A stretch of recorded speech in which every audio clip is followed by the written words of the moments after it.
trotskistas, História, Teoria e Prática.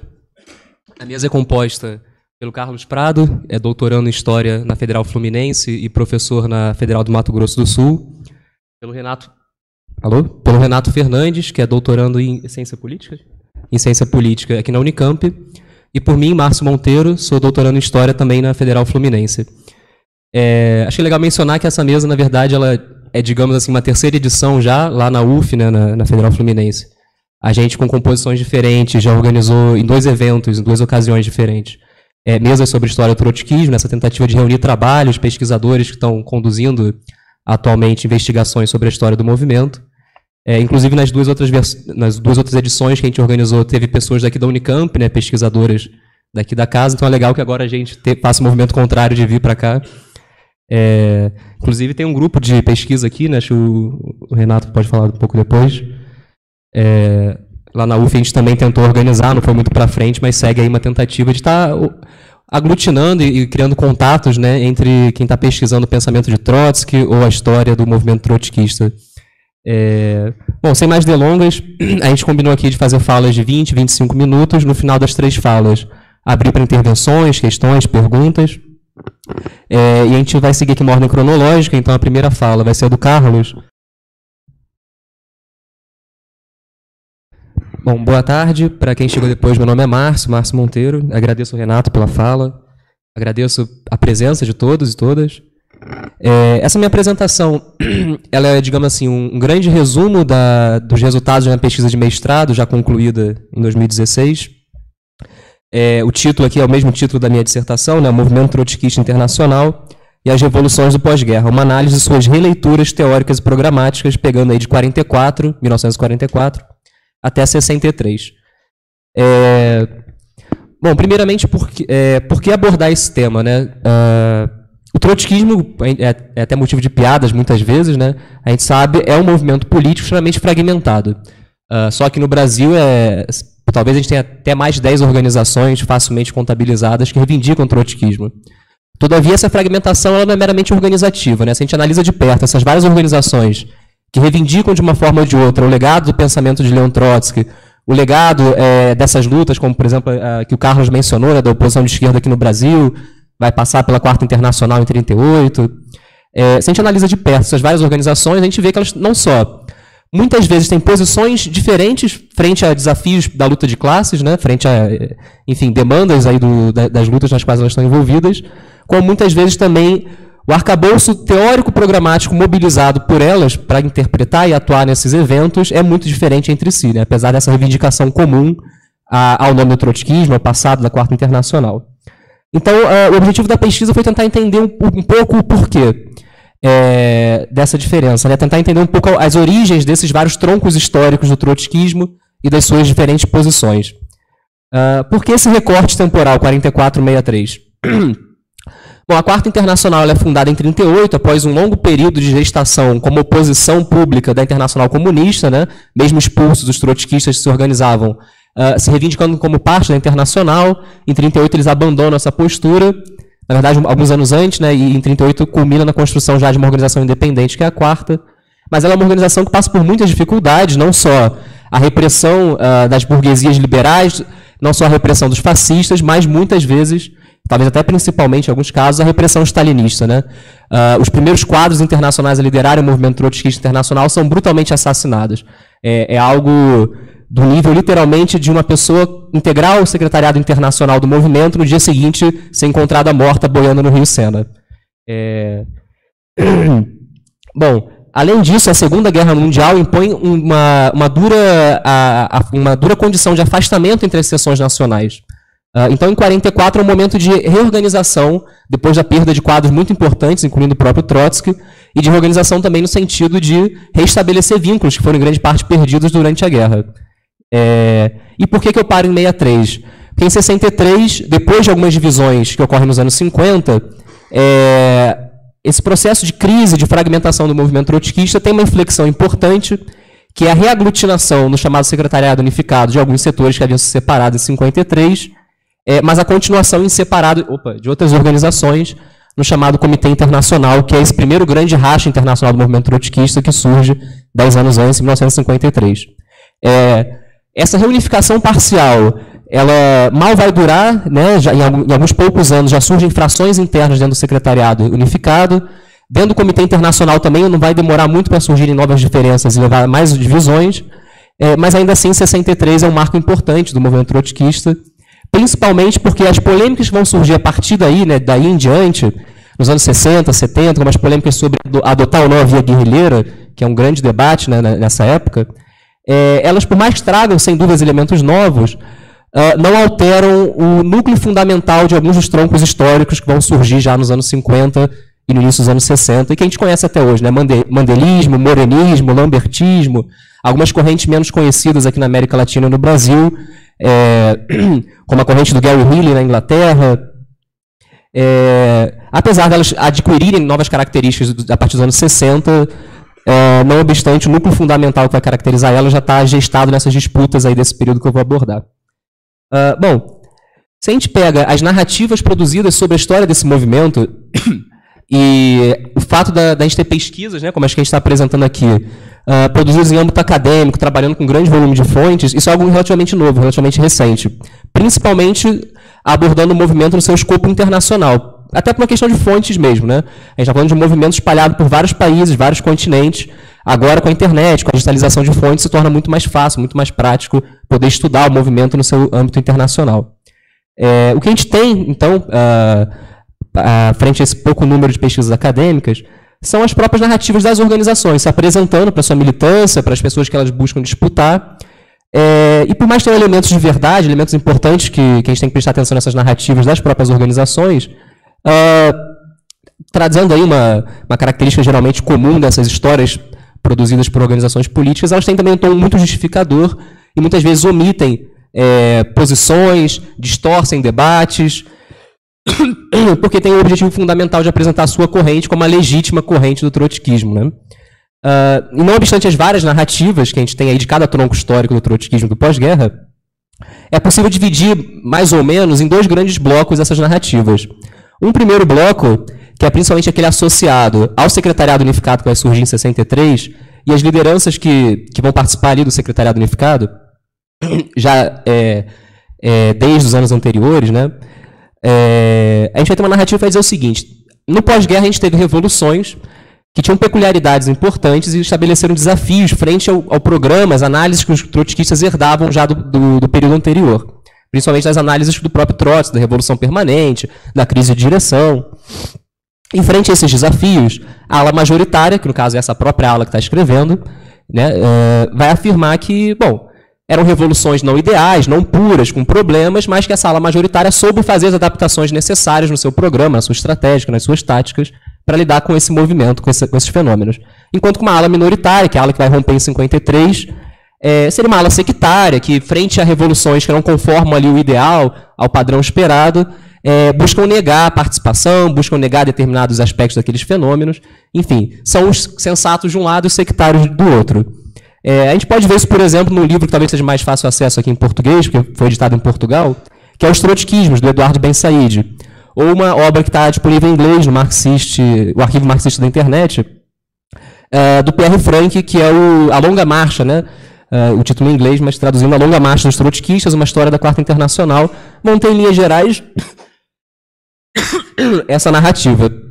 Já se a gente pega a narrativa dos grupos que vão romper em 53, mesmo daqueles que depois, em 63, vão se reunificar com esses setores que eu acabei de mencionar, eles vão apresentar o seguinte: as revoluções do pós-guerra, de fato, apresentaram algumas questões novas, que necessitavam de respostas novas, porém essa ala majoritária respondeu de forma oportunista, se adaptando a lideranças que não eram revolucionárias, atuando de forma liquidacionista, no sentido de dissolver o papel de liderança do Partido Revolucionário, do Partido Trotskista, frente aos setores que de fato estavam encabeçando esses processos revolucionários.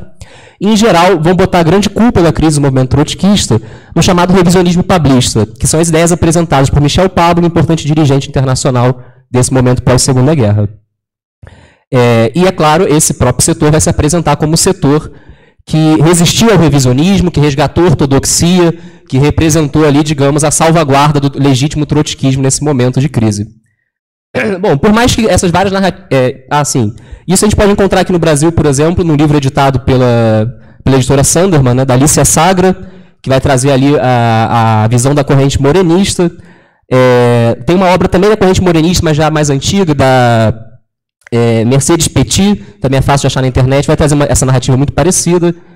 Ou de outras correntes, como, por exemplo, a corrente que se origina lá do Gary Healy, na Inglaterra, com a Socialist Labour League e com o Comitê Internacional que surgiu em 1953. O livro do David North, quem traduziu em português, né, o título se chama A Herança que Nós Defendemos, também é um livro que está disponível no arquivo marxista da internet. Ou um livro da tradição lambertista, né, do Jean-Jacques Marie, que foi editado aqui no Brasil, acho que no início dos anos 90, é fácil achar em sebo hoje em dia, chamado O Trotskismo, é um livro pequenininho. Todos eles, em geral, são livros pequenos, não trabalham com fontes, fazem mais um resumo ali dos congressos e trocam essas acusações mútuas, né? Bom, de fato, o que eles todos reconhecem em comum, que é muito verdadeiro, é que as revoluções do pós-guerra foram um grande pivô das disputas e disso que eu chamo de releituras do arcabouço original do movimento. Só que diferente do que essas narrativas buscam apresentar, a gente não tem dois blocos homogêneos, de revisionistas de um lado e ortodoxos de outro, ou então de sensatos de um lado e de sectários de outro. Como eu vou tentar apresentar aqui de forma um pouco panorâmica, né, porque cada vertente, cada tronco histórico merecia uma apresentação à parte para a gente dar conta das suas peculiaridades. Inclusive, essa minha apresentação ela se baseia no artigo já publicado na revista Outubro, onde eu trabalho de forma mais detalhada do que vai ser possível trabalhar aqui. Então fica a sugestão de leitura para quem quiser se aprofundar. Mas o que eu vou tentar demonstrar aqui é que, na verdade, não são dois blocos homogêneos, eles têm algumas características fundamentais em comum, apesar dessas acusações muito duras que trocam entre si. Bom, como eu falei, as revoluções do pós-guerra são o grande pivô das disputas, né? E por quê? Muito resumidamente, um dos grandes pilares do movimento trotskista, e até hoje um dos grandes pilares do trotskismo, seja de que forma se reivindique ele, é a teoria da revolução permanente. E aí, de forma extremamente rasteira e resumida, né, não daria para falar aqui em detalhes, a teoria da revolução permanente conclui, a partir de análises do que é o capitalismo no seu momento imperialista, extremamente integrado, internacionalizado, que revoluções democrático-burguesas ou revoluções nacional-democráticas, aquelas que vão garantir a independência e soberania nacional de um país colonial ou semicolonial, que vão garantir o estabelecimento de uma república democrática contra ditaduras, monarquias, regimes coloniais, que vai garantir reforma agrária em benefício dos pequenos produtores, acabando com o latifúndio, etc. Esse tipo de revolução não é possível de ser realizado, porque a burguesia dos países periféricos, ela não só tem medo do proletariado entrar em cena como força independente, como ela é umbilicalmente ligada aos capitais imperialistas que tornam esses países periféricos não soberanos, e ela é umbilicalmente ligada às oligarquias fundiárias, ela é parte da classe que domina o campo, que tem o latifúndio, e, portanto, conclui a teoria da revolução permanente na impossibilidade de revoluções nacional-democráticas ou democrático-burguesas. Essas tarefas que eu mencionei aqui, reforma agrária, república e soberania nacional, têm que ser realizadas por uma revolução encabeçada pelo proletariado em aliança com os camponeses pobres, que vai queimar etapas ou vai fundir etapas no sentido de que, ao mesmo tempo que cumpre essas tarefas básicas, que cumpriu, por exemplo, a Revolução Francesa, vai também já colocar em pauta as tarefas socialistas, ou seja, a socialização da propriedade, dos meios de produção, a internacionalização da revolução, uma permanente transformação interna das relações, buscando a construção do socialismo. E também tem um aspecto importante da teoria da revolução permanente, que é enfatizar que é o proletariado o sujeito dessas revoluções, mas que o sujeito social, né, digamos, mas que o proletariado necessita de um sujeito político, que seja, digamos, o Estado maior da revolução, que seja o sujeito consciente de que aquela revolução precisa ser anticapitalista para triunfar, e esse sujeito político, obviamente, é o Partido Marxista, que aqui, no caso dos trotskistas, vai ser reivindicado como Partido Trotskista. E as revoluções do pós-guerra são extremamente desafiadoras para esse arcabouço, porque, vamos lá, vou enumerar algumas características básicas aqui. Primeiro, elas ocorrem na periferia do sistema capitalista. Nenhuma dessas revoluções que, de fato, consegue implementar as tarefas nacional-democráticas e ter um caráter anticapitalista ocorre nos centros. O seu programa, né, o programa inicial desses processos, ele era nacional-democrático, não era um programa socialista. Ele era de libertação nacional, reforma agrária e regime democrático. As suas lideranças, os seus sujeitos políticos, mesmo quando eram partidos comunistas, eles formalmente reivindicavam que aqueles processos não eram socialistas, eram processos democrático-burgueses, inclusive buscavam aliança com a chamada burguesia progressista, burguesia nacionalista, por aí vai. Aquele programa básico do stalinismo, né, de uma revolução por etapas. O principal setor mobilizado, o principal setor social mobilizado nesses processos, Num primeiro momento, foi uma força de trabalho rural extremamente heterogênea, que, em geral, os trotskistas da época vão chamar de campesinato pobre, mas olhando de perto a gente vê que envolve camponeses recentemente expropriados pela onda de expansão capital imperialista na periferia, envolve assalariados agrícolas e por aí vai. Mas, mesmo assim, isso, inclusive, é muito ignorado não só pelos trotskistas da época, mas pela própria literatura especializada que trabalha as revoluções do pós-guerra, o proletariado entra em cena em um determinado momento desses processos. Muitas vezes, na literatura, a gente vai ver dizendo que o proletariado assistiu passivo a essas revoluções, o que é um contrassenso. Como é que a gente tem uma revolução que expropria a burguesia sem a classe trabalhadora estar em cena, né? Mas isso não foi um problema nas fontes que eu analisei. Os trotskistas da época, em geral, falam que eram revoluções camponesas, assim como boa parte da literatura atual, acadêmica, vai falar. Não houve instituição de órgãos de controle político democrático, órgãos de democracia direta nesses processos, onde eles surgiram, como no Vietnã, em menor medida na China, foram duramente reprimidos pelas lideranças stalinistas. Ou seja, não surgiram soviets, ou pelo menos se surgiram, não conseguiram se consolidar. E no primeiro momento, após a destruição do Estado, foram formados governos de coalizão junto com os setores da burguesia nativa, a propriedade privada foi juridicamente defendida, e a perspectiva que se estaria criando formações sociais capitalistas nacionalmente soberanas. Não obstante, aqueles processos que de fato realizaram essas tarefas que se propunham nacional-democráticas, a minoria dos casos, só conseguiram realizar elas de fato expropriando a burguesia nativa, expropriando os capitais imperialistas, portanto se erguendo enquanto revoluções anticapitalistas. Inclusive, é só nesse segundo momento que as lideranças desses processos adotam um discurso socialista, de que estamos construindo aqui um socialismo. E é também um momento em que, em geral, a gente vai ver uma atuação mais forte do proletariado nas cidades, ocupando fábricas, fazendo greves, enfim. Essa minoria de casos, ela pode ser observada nos seguintes lugares. Na China, em 49, na Iugoslávia, na Albânia... Nossa, tem que correr um pouco. Perdão, me perdi aqui. Sim, China, Iugoslávia, Albânia, Indochina, em Cuba, que é um caso ainda mais particular, porque nesses outros que eu mencionei, a gente tem partidos comunistas à sua frente, né, o que pode criar uma certa confusão de, então eram comunistas, queriam uma revolução contra a burguesia, o que não se sustenta, mas, digamos, torna um pouco menos confusa interpretar essas revoluções anticapitalistas. Mas em Cuba a gente tem um movimento, que é o 26 de julho, que sequer se reivindicava formalmente socialista ou comunista, no primeiro momento. E no leste europeu, a gente tem um caso um pouco particular, que é a expansão militar da União Soviética, expandindo suas fronteiras, ocupando os países que até então estavam sob domínio da Alemanha nazista. Não são, de fato, revoluções endógenas, são processos que, enfim, eu encaro como uma expansão burocrático-militar da União Soviética, eu não vou abordar eles aqui. Mas, enfim, são esses processos extremamente complexos que vão causar uma grande confusão no movimento trotskista, tentando interpretar ele e delinear programas de intervenção, por mais que em grande parte não houvesse trotskistas na maior parte desses lugares. Na China havia, no Vietnã havia, em Cuba havia, mas em geral eram muito pequenos, muito isolados, então é um debate que é travado principalmente de fora dos processos, mas almejando a intervenção neles, almejando se ligar com os setores que estão participando desses processos. Não é um debate meramente abstrato, não é um debate, digamos, feito por lazer, tem um objetivo político claro de intervir nesses processos.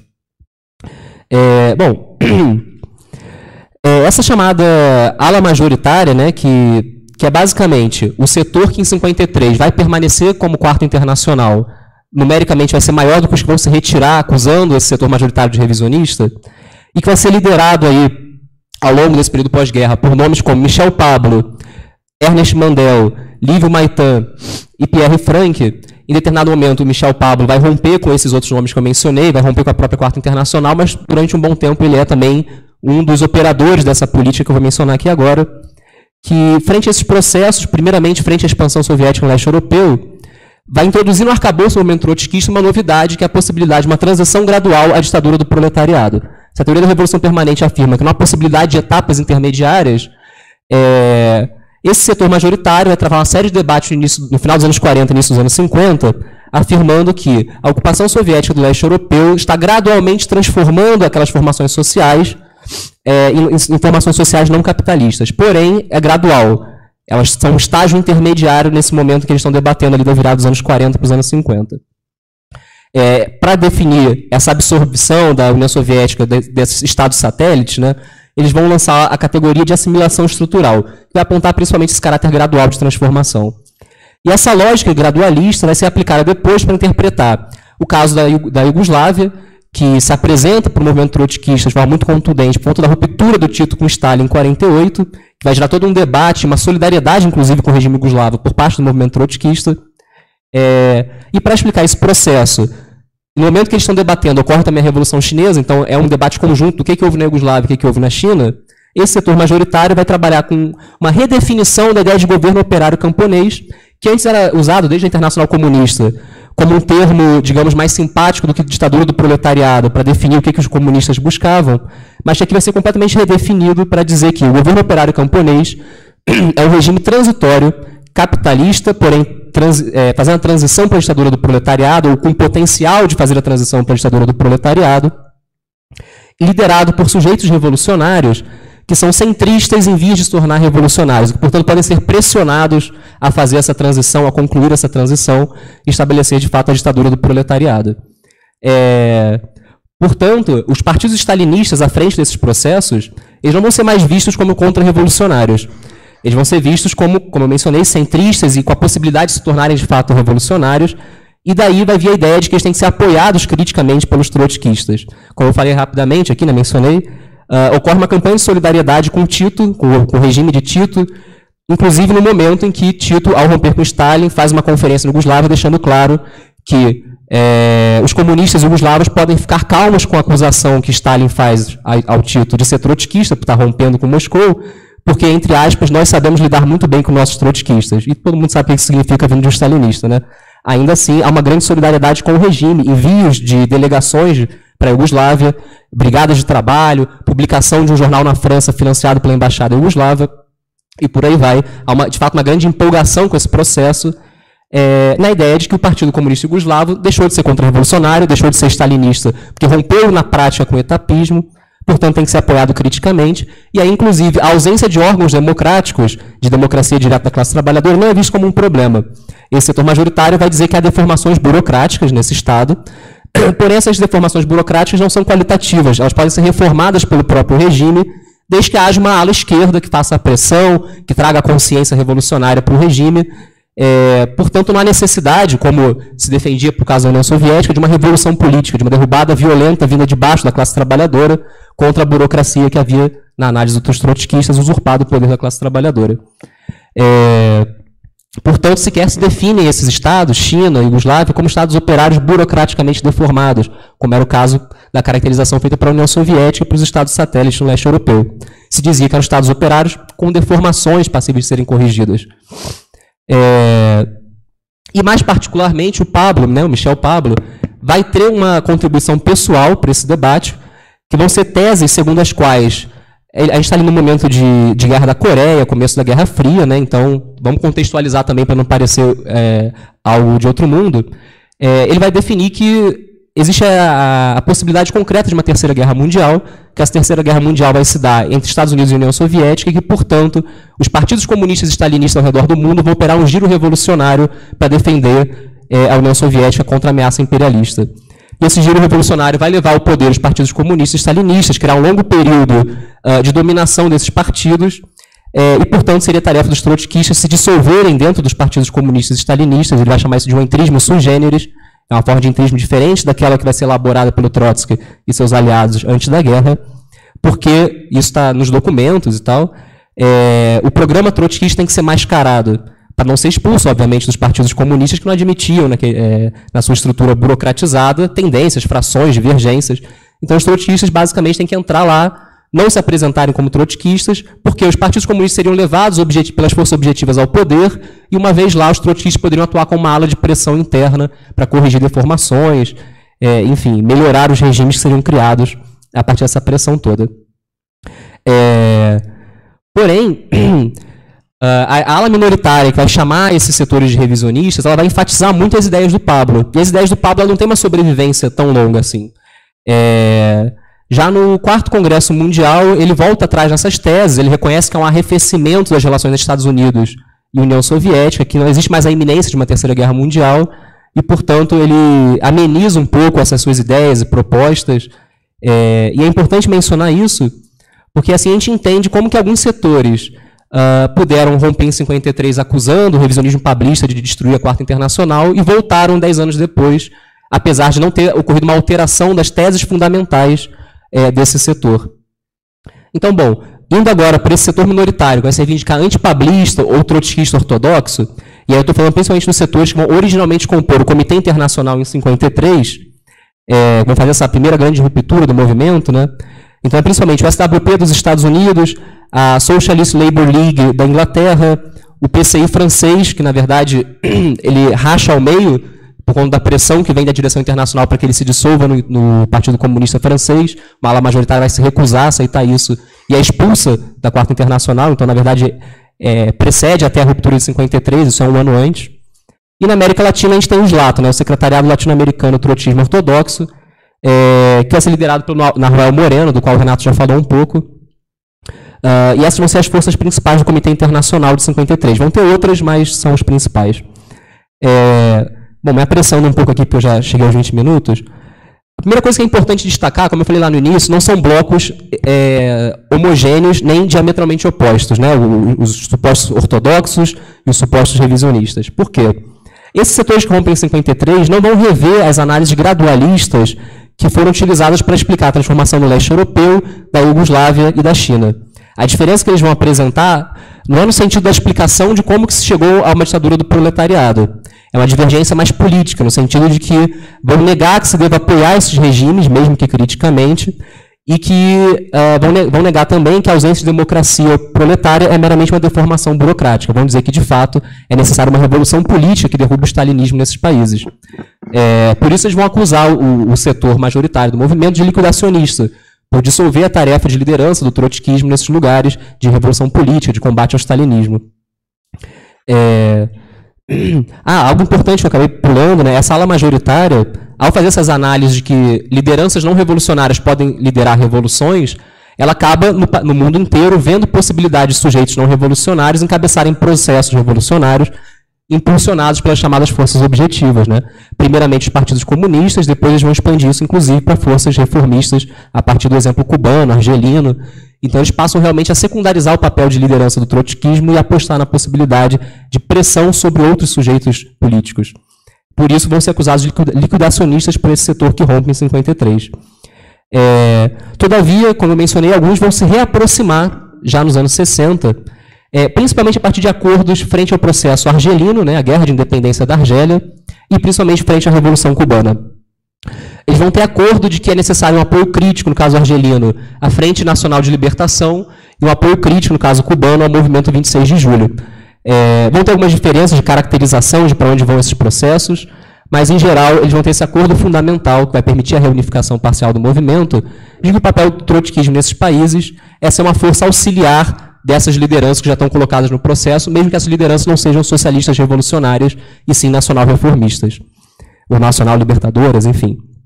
Esses setores que retomam, né, para a Quarta Internacional e formam em 63 o Secretariado Unificado, são principalmente o SWP dos Estados Unidos, que após retornar vai ter uma trajetória de abandono progressivo do trotskismo, até que em 82 eles formalizam esse abandono, dizendo que a teoria da revolução permanente não se sustenta frente às revoluções do pós-guerra, e vão se tornar basicamente uma força castrista, né, de divulgação nos Estados Unidos, dos sucessos da Revolução Cubana, de defesa do regime castrista nos Estados Unidos. Seu jornal vira basicamente um porta-voz do processo revolucionário cubano, e a ideia de construção de uma internacional trotskista, etc., é completamente abandonada pelo SWP já nos anos 80. Outro setor que participa dessa reunificação é o SLATO, do Nahuel Moreno. Bom, a gente fala Nahuel Moreno, mas na verdade são todos grupos coletivos, né? Só que o Moreno acaba se destacando ao longo dos anos, frente aos outros que compunham essa organização internacional da América Latina. E, bom, já nos anos 50, ainda como parte do Comitê Internacional, o Moreno apresenta uma releitura da teoria da revolução permanente. Ele, inclusive, é um dos mais honestos desses troncos históricos em dizer, olha, estou fazendo uma revisão do trotskismo, é necessária essa revisão frente aos fenômenos novos, portanto, é isso que a gente está se propondo. Os outros, em geral, vão dizer que estão defendendo o arcabouço original, né? E essa revisão proposta pelo Moreno é de que a revolução ocorre em duas fases. Uma primeira objetivamente socialista, porque ela só pode triunfar como a revolução socialista, mas ela não é consciente dessa necessidade de se transformar em revolução socialista.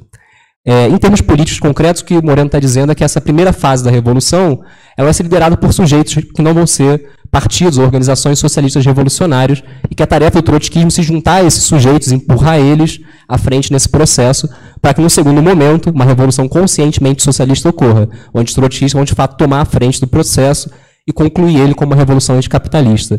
Em analogia com a Revolução Russa, o morenismo vai chamar isso de Revolução de Fevereiro e Revolução de Outubro. Posteriormente, ao longo da década de 70, 80, isso vai ser redefinido principalmente no termo de Revolução Democrática como a primeira fase da Revolução Socialista. Mas aí já foge um pouco aqui do período que eu estou analisando. Vai trazer algumas inovações em relação a essas propostas dos anos 50 e 60, mas é basicamente a ideia de uma revolução em duas fases, que vai caracterizar o morenismo. E, bom, para concluir muito rapidamente, existem outros setores interessantes de resgatar do trotskismo internacional desse período, que não vão nem cair na tentação. Tem os setores que permanecem no Comitê Internacional, né, os lambertistas, o Grupo da Inglaterra, que nesse momento em que ocorre a reunificação, que vai gerar o Secretariado Unificado, vão, digamos assim, ossificar a teoria da revolução permanente, dizendo que, olha, se não existe uma liderança socialista revolucionária, portanto, trotskista à frente de um processo, esse processo não pode, em hipótese alguma, ser anticapitalista. Dessa forma, eles vão negar que Cuba tenha rompido com o capitalismo, vão caracterizar o regime de Fidel Castro como uma ditadura bonapartista capitalista.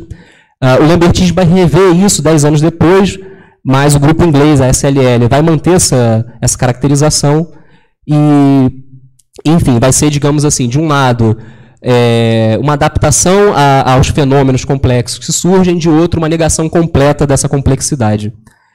Mas existem alguns setores que não caem em nenhuma tentação nem na outra, setores muito minoritários, que eu vou só pontuar aqui rapidamente, principalmente na virada ali dos anos 40 para os 50, o RCP inglês, que vai ser destruído pela própria liderança da Quarta Internacional contra a sua oposição ao apoio ao regime iugoslavo, e que vai resgatar um debate do que é o Estado capitalista e como é que se dá a transição para uma ditadura do proletariado a partir desse Estado, onde ele vai dizer, olha, o que acontece na Iugoslávia é uma exceção histórica, não é um modelo a ser seguido. E essa transição que ocorre ali só é possível porque houve a destruição militar do Estado burguês já desde o primeiro momento em que os partisãos antifascistas do Partido Comunista chegam ao poder, ainda que eles não reconheçam dessa forma, vão dizer que é uma democracia popular, capitalista. Ou seja, vão negar que existe uma transição gradual, feita de pouco em pouco, até se chegar a uma ditadura do proletariado. E aí tem outros setores que, nos anos posteriores, vão resgatar essas análises do RCP inglês, ainda que não sendo organicamente ligado a ele. No caso, a tendência Bernie Ryan, dos Estados Unidos, do SWP dos Estados Unidos, que vai fazer esse mesmo debate em relação à China, dizer que China é um caso excepcional, não é um modelo a ser seguido, que o Estado não passou uma transição gradual, ele foi destruído pela força militar do Partido Comunista Chinês, ainda que o Partido Comunista Chinês não reconhecesse que estava destruindo o Estado burguês e construindo algo diferente. E, principalmente, eles têm uma contribuição que eu acho muito importante, que é debater a Revolução Boliviana de 1952. Porque, a partir desse caso da Revolução Boliviana, eles vão mostrar a proximidade entre os supostos ortodoxos e os supostos pablistas. Ou seja, entre os supostos revisionistas e antirrevisionistas. Já que todos eles tiveram em comum ali na Revolução Boliviana a ideia de que deveria se apoiar, o Partido Trotskista Boliviano tinha um peso muito maior do que em outros países, não que fosse um partido de massas, mas tinha uma influência real na classe trabalhadora, e ainda assim todos os setores majoritários e minoritários tiveram a ideia comum de que era tarefa desse partido trotskista na Bolívia apoiar uma organização burguesa chamada MNR, que chegou ao poder através dessa revolução, com a ideia de que, primeiro, era uma organização pequena burguesa, segundo, que ela poderia ser empurrada a lutar contra a burguesia e romper com o capitalismo. A revolução fracassa, apesar de algumas conquistas que vão durar alguns anos, e a tendência Bernie Ryan vai usar isso como uma acusação para demonstrar que, na verdade, existem mais semelhanças fundamentais do que diferenças entre setores que estão brigando no trotskismo internacional. E na década de 60, início dos anos 60, um outro grupo também do seio do Partido Americano, do SWP, a Tendência Revolucionária, vai fazer um debate muito similar frente à Revolução Cubana, falando que o SWP, que antes tinha se colocado como defensor da ortodoxia, agora capitula o castrismo, busca retornar à aliança com Mandel, Pablo, Frank, etc., porque essencialmente não entendeu o que é a tarefa dos comunistas frente ao Estado burguês e frente às organizações não socialistas revolucionárias, reformistas, nacionalistas, etc. Então, são organizações que, mesmo com muitas dificuldades, tamanho pequeno, ao meu ver, tentam avançar um pouco nas análises da teoria da revolução permanente, do trotskismo, frente a esses novos e complexos fenômenos do pós-guerra, mas infelizmente mereceria uma apresentação à parte aqui para realmente, assim como todas as outras, né, para a gente realmente dar conta das suas especificidades. Então, concluindo, já mais do que estourado o tempo, eu acho que é importante a gente retomar a análise dos diferentes trotskismos frente aos grandes fenômenos da luta de classes para entender de fato qual é a análise, qual é o programa, qual é a teoria que está sendo mobilizada por eles para esses fenômenos, e não simplesmente tomar como válida a caracterização que fazem de si mesmos como trotskistas, porque senão a gente vai cair num problema de que existem vários trotskismos extremamente diferentes uns dos outros. Acho que é mais válido a gente fazer a reconstrução, a partir da análise e atuação, do que é de fato o arcabouço programático e teórico dessas organizações, para a gente entender um pouco melhor o que houve com o trotskismo no pós-guerra e esse surgimento de várias organizações diferentes.